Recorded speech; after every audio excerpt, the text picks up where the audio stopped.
വാരണാസിയിലെ ലോക്സഭാ തെരഞ്ഞെടുപ്പിൽ ഉണ്ടായ അട്ടിമറിയെക്കുറിച്ച്. കേവലം 1,50,000 വോട്ടുകൾക്ക് നരേന്ദ്രമോദി വിജയിച്ച ആ തെരഞ്ഞെടുപ്പിൽ വോട്ടെണ്ണലിന്റെ ആദ്യ 4 റൗണ്ടിൽ അജയ് റായ് മുന്നിട്ട് നിൽക്കുകയും 27% വോട്ടുകൾ വാരണാസിയിൽ തുടക്കത്തിൽ എണ്ണിക്കഴിഞ്ഞപ്പോൾ 8,200 വോട്ടുകൾക്ക് അജയ് റായ് നരേന്ദ്രമോദിയെ പിന്നിലാക്കിക്കൊണ്ട് ലീഡ് ചെയ്യുകയും ചെയ്തപ്പോൾ വാസ്തവത്തിൽ കോൺഗ്രസ് നേതൃത്വവും അതുപോലെ തന്നെ സമാജ്വാദി പാർട്ടിയും ആഘോഷം തുടങ്ങിയതാണ്.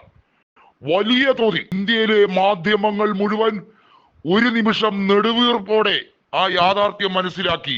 നരേന്ദ്രമോദി ചരിത്രത്തിൽ ആദ്യമായി ലോക്സഭയിൽ തെരഞ്ഞെടുപ്പിൽ ഒരു ഘട്ടത്തിൽ പിന്നിലാകുന്നു, അതും 5,000-ലേറെ വോട്ടുകൾക്ക്. അത് 8,000 വരെ കടന്നു.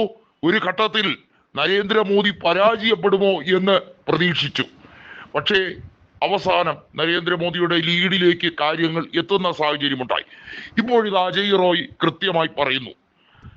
ആ നിമിഷത്തെ റീക്രിയേറ്റ് ചെയ്യുന്ന സാഹചര്യം, അതായത് അജയ് റോയ്ക്ക് വൻ സ്വീകരണം ഒരുക്കി വാരണാസിയിലെ വോട്ടർമാർ, സമാജ്വാദി പ്രവർത്തകരും കോൺഗ്രസ് പ്രവർത്തകരും അദ്ദേഹത്തിന് തെരഞ്ഞെടുപ്പിലെ വിജയമാണ് നിങ്ങൾക്ക് സംഭവിച്ചിരിക്കുന്നത്, ഇലക്ഷൻ കമ്മീഷന്റെ സഹായത്തോടെ നരേന്ദ്രമോദിയുടെ വിജയം അത് ശാശ്വതമല്ല, അതിനെ റദ്ദാക്കണം, യഥാർത്ഥ വിജയി ഞങ്ങളുടെ പ്രതിനിധി അജയ് റോയ് തന്നെയെന്ന് ഉയർത്തിപ്പിടിച്ചുകൊണ്ട് പറയുകയാണ്.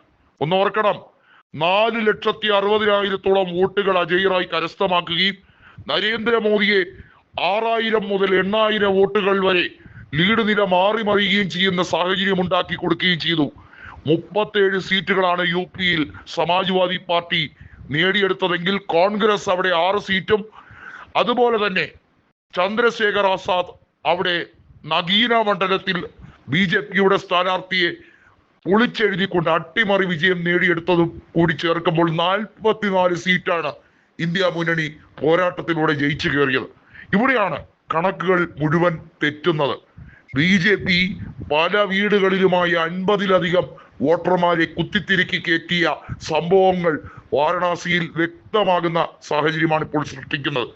വാരണാസിയിലെ കണ്ടോൺമെന്റ് ഉൾപ്പെടെ പല മേഖലകളിലും ഉണ്ടായ വോട്ട് തിരിമറി, അതിനെയൊക്കെ ഇപ്പോൾ BJP ന്യായീകരിക്കുന്ന അത് പല മഠങ്ങളിലുള്ള വോട്ടുകളാണ്.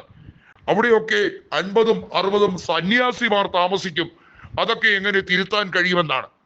ഇന്ത്യ ചരിത്രത്തിൽ ഏറ്റവും കൂടുതൽ കാലം പ്രധാനമന്ത്രിയായി തുടർച്ചയായിരുന്നത് പണ്ഡിറ്റ് ജവഹർലാൽ നെഹ്റുവാണ്.